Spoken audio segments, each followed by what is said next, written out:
ഷാരൂസ് kitchen. ഇന്ന് നമുക്ക് നല്ല ക്രീമി ആയിട്ടുള്ള ക്യാപ്പച്ചീനോ വീട്ടിൽ എങ്ങനെ തയ്യാറാക്കാമെന്ന് നോക്കാം.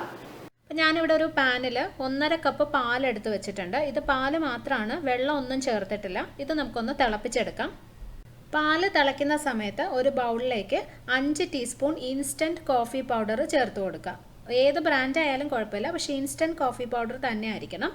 ഇനി ഇതിലേക്ക് നമുക്ക് ആവശ്യത്തിന് പഞ്ചസാര ചേർക്കണം. പഞ്ചസാര നിങ്ങളുടെ ഇഷ്ടം പോലെ ചേർക്കാം. ഞാനിവിടെ 5 ടീസ്പൂണാണ് ചേർക്കുന്നത്. 5 ടീസ്പൂൺ ചേർക്കുമ്പോൾ ആവശ്യത്തിന് മധുരം ഉണ്ടാവും. ഒരുപാട് മധുരം കുറയാതിരിക്കുന്നതാണ് നല്ലത്, കാരണം കോഫിയുടെ ആ ഒരു കയ്പ്പ് തോന്നും. ഞാൻ കോഫിയും പഞ്ചസാരയും അളന്നെടുത്ത സ്പൂൺ ഇതാണ്, അത് 1 ടീസ്പൂണാണ്. ഇതിൽ 5 ടീസ്പൂണാണ് രണ്ടും കോഫിയും പഞ്ചസാരയും എടുത്തിട്ടുള്ളത്. ഇനി ഇതിനകത്തേക്ക് നമുക്ക് ചൂടുവെള്ളം ഒഴിക്കണം. അപ്പോൾ ഞാനിവിടെ കുറച്ച് ചൂടുവെള്ളം എടുത്ത് വെച്ചിട്ടുണ്ട്. അതിനകത്തുനിന്ന് 1 ടീസ്പൂൺ വെള്ളം ഇതിനകത്തോട്ട് ഒഴിച്ചു കൊടുക്കുക. ഈ കോഫിയും പഞ്ചസാരയും കൂടെ ഉള്ള മിക്സിലോട്ട് ഒഴിച്ചു കൊടുക്കുക.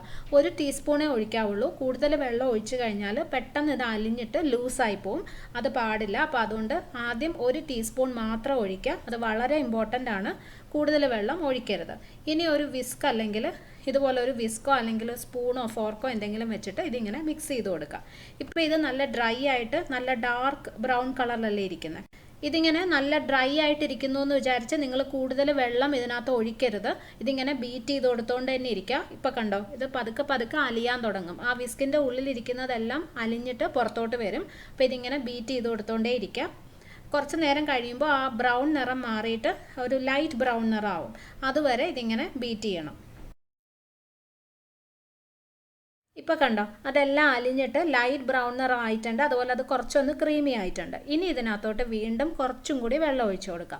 കുറച്ചും കൂടി എന്ന് പറഞ്ഞാൽ ഒരു സമയത്ത് ഒരു 2-3 തുള്ളി വെള്ളം അത്രേ ഒഴിക്കാവുള്ളൂ. അതിൽ കൂടുതൽ നമ്മൾ വെള്ളം കൂടുതൽ ഒഴിച്ചിട്ട് ഇത് ലൂസായി പോയി കഴിഞ്ഞാൽ പിന്നെ നമുക്കൊന്നും ചെയ്യാൻ പറ്റില്ല. അപ്പോൾ അതുകൊണ്ട് വളരെ കുറച്ച് വെള്ളം ഒരു സമയത്ത് ഒഴിക്കുക. ഞാൻ ഇതിനകത്തൊരു 3 തുള്ളി വെള്ളമാണ് ഇപ്പോൾ ഒഴിച്ചത്. ഇതുപോലെ ഇടയ്ക്കിടയ്ക്ക് 2-3 തുള്ളി വെള്ളം ഒഴിച്ച് ഇതിങ്ങനെ ബീറ്റ് ചെയ്തുകൊണ്ടിരിക്കുക. കുറച്ച് സമയം കഴിയുമ്പോൾ ഇത് നല്ല ലൈറ്റായിട്ടുള്ളൊരു ക്രീം, അതായത് ഒട്ടും വെയിറ്റ് ഇല്ലാത്ത നല്ലൊരു ക്രീമായിട്ട് വരും. അത് നിങ്ങൾക്ക് കാണുമ്പോൾ തന്നെ മനസ്സിലാവും. അപ്പോൾ അതുവരെ ഇതിങ്ങനെ ബീറ്റ് ചെയ്യുക. ഇടയ്ക്കിടയ്ക്ക് വെള്ളം ഒഴിക്കണം. കണ്ടോ, ഇതുപോലെ ബീറ്റ് ചെയ്തെടുക്കണം. ഇതാണ് ആ ക്രീമിൻ്റെ പരുവം. ഇപ്പോൾ കണ്ടില്ലേ, ശരിക്കും നമ്മളൊരു കേക്കിൻ്റെയൊക്കെ ഐസിങ് പോലെ അത്രയും ലൈറ്റായിട്ടുള്ളൊരു ക്രീമായിട്ട് വന്നിട്ടുണ്ട്. ഈ ക്രീമിൻ്റെ പരുവം ഇങ്ങനെ ലൈറ്റായിട്ട് ബീറ്റ് ചെയ്തെടുക്കുന്നത് വളരെ ഇമ്പോർട്ടൻ്റ് ആണ്. എന്നാൽ മാത്രമേ നമ്മൾ പാലൊഴിച്ചാലും ഇത് മുകളിൽ ഇങ്ങനെ ക്രീം തങ്ങി നിൽക്കത്തുള്ളൂ, താഴോട്ട് പോകാതെ. അപ്പോൾ അത് വളരെ പ്രധാനപ്പെട്ടതാണ്. ഇനി നിങ്ങൾ ഈ കോഫി അല്ലെങ്കിൽ ക്യാപ്പച്ചീനോ സെർവ് ചെയ്യുന്ന കപ്പ് എടുക്കുക. ഞാൻ ഈ കപ്പിൽ തന്നെയാണ് ആദ്യം പാല് അളന്നെടുത്തത്. കറക്റ്റ് 1.5 കപ്പ് പാലുണ്ട്.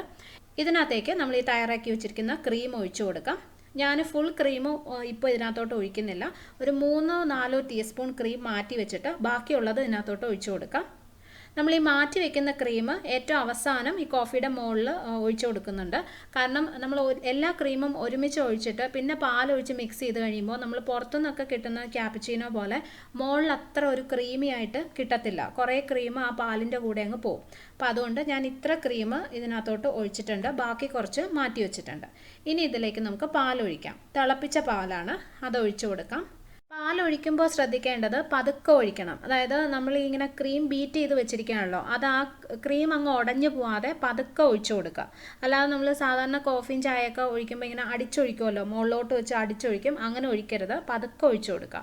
ഇപ്പോൾ കണ്ടോ, നമ്മൾ ആ താഴെ ഇട്ട ക്രീം തന്നെ നന്നായിട്ട് മുകളിലോട്ട് പൊങ്ങി വന്നിട്ടുണ്ട്. എന്നിട്ട് ഇത് പതുക്കെ ഇങ്ങനെ ഇളക്കി കൊടുക്കുക.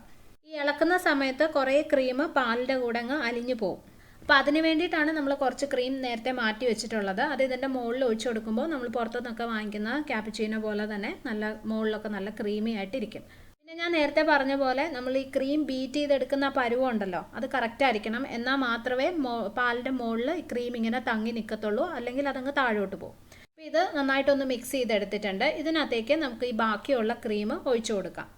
ഇത് നല്ല ലൈറ്റായിട്ടുള്ള ക്രീം ആയതുകൊണ്ട് മുകളിൽ ഇതുപോലെ തങ്ങി നിൽക്കും. കണ്ടോ, അപ്പോൾ നല്ല ക്രീമി ആയിട്ടുള്ള ക്യാപ്പച്ചീനോ റെഡി ആയിട്ടുണ്ട്. ഇതിൻ്റെ മുകളിൽ ഞാൻ കാണിച്ചു തരാം. കണ്ടില്ലേ, ആ ക്രീം എല്ലാം മുകളിൽ തന്നെ ഉണ്ട്. അപ്പോൾ ഇത് നിങ്ങൾ കുടിക്കുന്ന സമയത്ത് ഒന്നും കൂടി ഒന്ന് മിക്സ് ചെയ്യണം. പിന്നെ എത്ര മിക്സ് ചെയ്താലും നമ്മൾ ആ പതപ്പിച്ചെടുത്തത് പോകത്തില്ല, അതുപോലെ തന്നെ ക്രീമി ആയിട്ടിരിക്കും. അപ്പോൾ ഇത് കണ്ടോ, ഇത് കുറച്ച് ഞാൻ കുടിച്ചതാണ്, നന്നായിട്ടൊന്ന് മിക്സ് ചെയ്തിട്ടുണ്ട്. എന്നിട്ട് പോലും അതിനകത്തുള്ള ക്രീം കണ്ടോ, ഇതുപോലെ ഇരിക്കും. അപ്പോൾ നിങ്ങൾ ട്രൈ ചെയ്ത് നോക്കണം. വളരെ ഈസിയാണ്, നല്ല ടേസ്റ്റിയുമാണ്.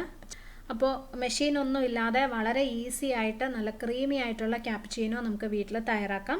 നിങ്ങൾ ചെയ്ത് നോക്കിയിട്ട് ഇഷ്ടപ്പെട്ടാൽ എനിക്ക് കമൻറ്റ് ചെയ്യാനും വീഡിയോ ഷെയർ ചെയ്യാനും മറക്കരുത്. പിന്നെ ചാനൽ സബ്സ്ക്രൈബ് ചെയ്തിട്ടില്ലാത്തവരുണ്ടെങ്കിൽ ചെയ്യാനും മറക്കരുത്. ഇനി നമുക്ക് വേറൊരു നല്ല റെസിപ്പി ആയിട്ട് കാണാം. Thank you for watching Anu's kitchen.